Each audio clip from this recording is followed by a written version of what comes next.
آج رؤف صاحب ایک خبر اخبار میں انصار عباسی صاحب نے دی ہے، سینئر جرنلسٹ ہیں، اور وہ یہ فرماتے ہیں کہ عمران خان صاحب کے ساتھ معاملات کو ٹھیک کرنے کی کوششیں کی جا رہی ہیں۔ 3 افراد کے بارے میں انہوں نے کہا، 2 سابق وفاقی وزراء ہیں اور ایک سابق 3 اسٹار جنرل ہیں جو یہ کوشش کر رہے ہیں۔ سب سے پہلے تو یہ بتائیے، آپ خبر کو مطلب ایکسیپٹ کرتے ہیں یا ڈینائی کرتے ہیں؟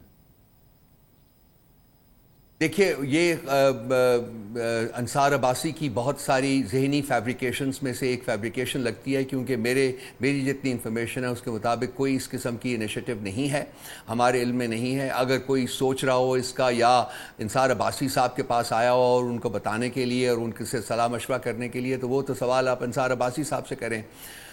دوسرا، میں اس حد تک کنفرم کر سکتا ہوں کہ خان صاحب کے پاس 8 مہینے 9 مہینے ہونے والے ہیں۔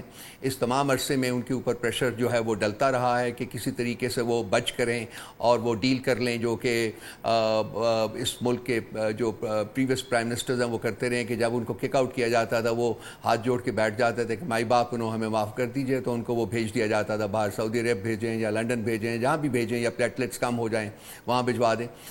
اس کے بعد پھر ان کو اس پیٹنگ کی جاتی تھی کہ ڈونٹ وری، ہاں well get you back, so kick them out get them back, kick them out get them back. یہ جمہوریت پاکستان میں پریکٹس ہوتی رہی ہے۔ منصور صاحب، میرا خیال ہے کہ آپ بہت کچھ جانتے ہیں، مجھ سے بہت زیادہ جانتے ہیں بھائی۔ ایسے ریاستیں آگے نہیں جاتی، ایسے جمہوریتیں آگے نہیں جاتی، ایسے عوام جو ہیں وہ آگے ترقی نہیں کر سکتے۔ یہ بہت بڑا ایشو ہے، اس کو ریمیڈی کرنا پڑے گا۔ آپ نے اچھا جملہ استعمال کیا، kick them out and get them back, kick them out and get them back, but isn't that a fact کہ نواز was kicked out and Imran was brought in؟ کیا یہ بھی اسی تسلسل کا حصہ نہیں ہے؟ منصور صاحب، میں یہ آپ کہتے ہیں، میں اس کو ڈینائی کرنا چاہوں گا، یہ نہیں ہے حقیقت کہ he was brought back. Imran ہمیشہ سے ایک پاپولر لیڈر تھا، ہاں اس کا راستہ روکا گیا تھا کچھ عرصے کے لیے، اور اس الیکشن میں بھی، جس کو کہ مطلب دھاندلی زدہ کہا جاتا ہے، 2018 کا الیکشن، یہ میں ذاتی طور کے اوپر جانتا ہوں کہ 35 سیٹیں جو ہیں، اس زمانے میں اس کو 35 پنکچر کہا جاتا تھا، 35 سیٹیں جو ہیں ہماری لی گئی تھیں، کم کی گئی تھیں، تاکہ ہم ایک کمزور حکومت جو ہے وہ بنا سکیں۔ اور پھر اس کے بعد جو ہوا وہ تو خیر ہسٹری ہے۔ خان صاحب آج بھی جب بیٹھتے ہیں، بات کرتے ہیں، انٹرسپیکٹو موڈ میں آتے ہیں، تو وہ یہ کہتے ہیں کہ شاید مجھے اس وقت حکومت نہیں لینی چاہیے تھی۔